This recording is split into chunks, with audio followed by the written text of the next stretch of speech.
ngale warrant esizwe ukuthi ikhona manje mhlawumbe uke waxhumana nababeli bakho nibona ukuthi izosombululwa kanjani manje njengoba sowuxolisile manje abakulungisa abameli lokho ngoba abakhona abantu abazama ukuvolontiya ngoba mina ngingammeli mina ngiyimele mina ngoba ukhuluma nami ukhuluma nokugcina nje yabo ngiyimele mina kodwa kubalekile ukuthi uma kuuthi lokho kuphoqa ukuthi ngigcine ngiyobhatha ejele anginayo inkinga ngalokho ngoba iplan yabo sebeshilo ukuthi iplan yokuthi mina ngifike ngibulawele khona ejele bazoqoleka imali ibukuwona amazwe ngaphandle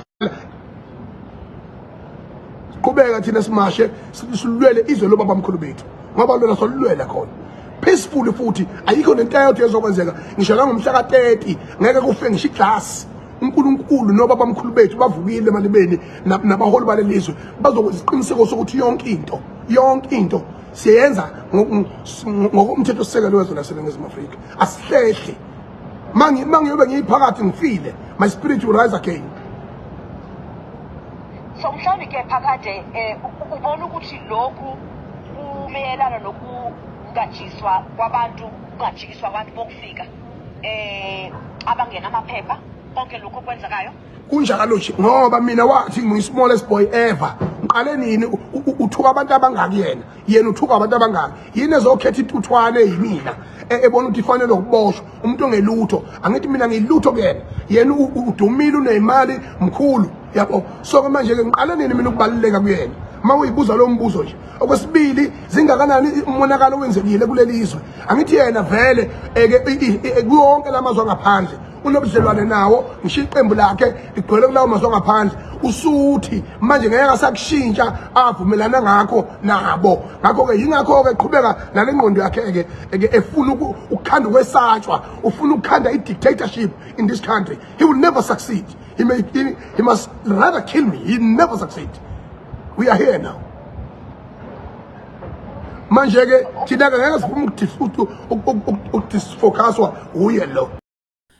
Inkosi yami sanibonana kunalolu daba lokangizwe mina ngazi ungizwe waye engaxolisi nje like genuinely ukuze azokwazi ukuthi aphume kule nkinga kulo daba lwakhe no Julius Malema guys ungathi nje ngibonile that particular interview mabembuza ke ngokuxolisa you know what I mean it's like okay uthi ngiyaxolisa ngoba ngihlonipha umthetho uphoqwa umthetho ukuthi akaxolise kodwa akaxoliseli ukuthi ngoba phela into ayishilo akuyo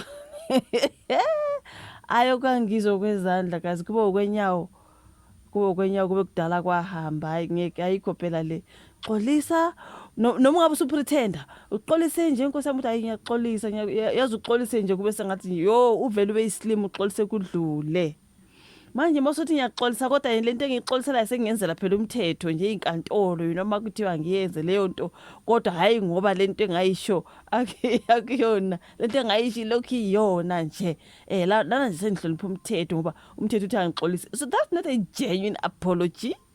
It's not.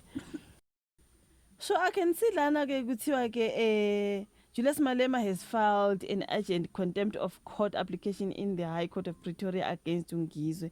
The application seeks an order declaring Umchunu guilty of contempt of court and sentencing him to 6 months imprisonment without the option of a fine. Without the option of a fine. Okay, I repeat.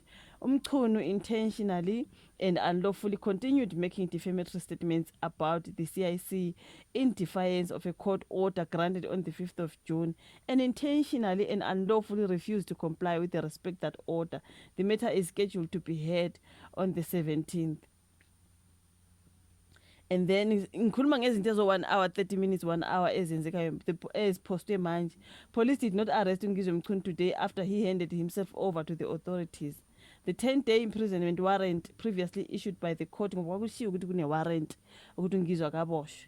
So but that 10-day imprisonment warrant previously issued by the court has been put on hold after Malema filed a further application seeking a 6-month prison sentence instead of the proposed 10-day sentence. For now, Ungizwe remains a free man. His legal team is expected to file submissions with the court next week, after which the matter will be heard on the 17th of June. Olunye udaba olungene manje 2 minutes ago ngibonile nje lana bebethi Ngizwe has handed himself to the police. Ngizwe Mchunu handed himself over to the police in Gauteng. This comes after he allegedly failed to comply with the court directive in the defamation case brought against him by Julius Malema. His surrender follows legal proceedings related to the matter. Can you see ukuthi uzifake enkingeni ngokuthi kuthi uyexolisa ebesenza ngathi yaxolisa ebesethi hayi into engixoliselayo njengoba ngilana nje ngisho nje ngoba inkantolo ithi angi kodwa ayi but Ngizwe just say I'm sorry, I'm sincerely sorry, even if you know you are not sincerely sorry. Xolisa nje uxolisa inkosi yami nje uguqe ngamadolo makufanele so that ezinye izinto zidlule. You know what I mean? Manje mawusoxolisa uphinde uede yazi uede wa-eda ubhuti Ngizwe wa-ede edile.